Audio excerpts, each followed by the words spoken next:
So it'll be the Republicans will be squeezed. I think the gentlelady's time has expired. We'll now go to the gentlelady from. I appreciate your answer, Mr. Durham. I think we understand where you're headed. The gentlelady from Missouri is recognized for 5 minutes. Thank you. St. Louis and I are here today to set the record straight about this political investigation conducted on behalf of the twice impeached, twice indicted former white supremacist in chief, Donald Trump. From the start, this entire investigation has been an attempt to undermine the findings of the Mueller investigation and distract the people of this country from Donald Trump's corruption. That's why it began just days after the release of the Mueller report.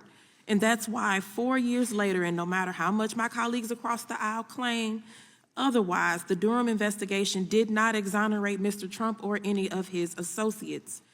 Mr. Durham, I'd like to briefly discuss a few of the different Trump-related items that your report does not touch on. In the interest of time, you can just simply answer yes or no.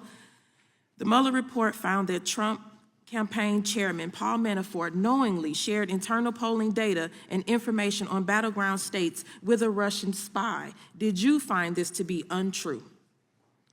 I did not find that to be untrue. Thank you.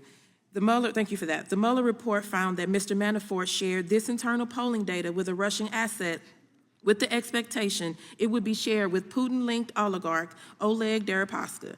Did you find this to be untrue? I didn't find it to be untrue, but I didn't look at it either.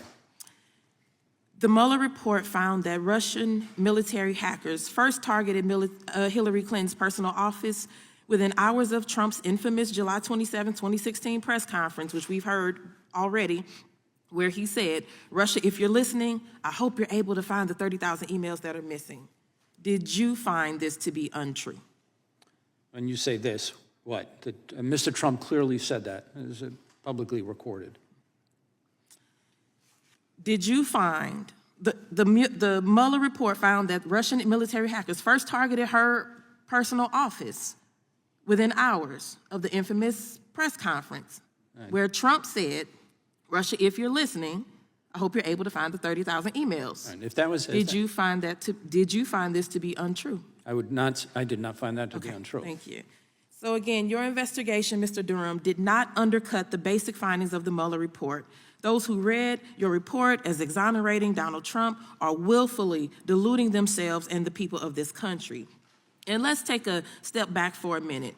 In the chaos created by all these conspiracy theories and other propaganda amplified by right-wing hate machine, the one we continue to hear, a very simple point is getting lost. Republicans will do anything, say anything, and spend any amount of money to hide the basic truth that their leader is a criminal, corrupt, narcissistic buffoon.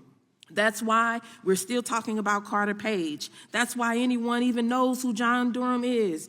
That's why Republicans are still carrying on Mr. Durham's work by launching frivolous investigations that end with them embarrassing themselves by propping up obvious lies. It has always been about gaslighting the country. So instead of holding these farcical hearings about farcical investigations, I urge my colleagues, my Republican colleagues, to get serious and start legislating on behalf of their constituents instead of helping the twice impeached, twice indicted Donald Trump further evade accountability. Thank you, and I yield back. Gentlelady yields back. Gentleman from Texas recognized.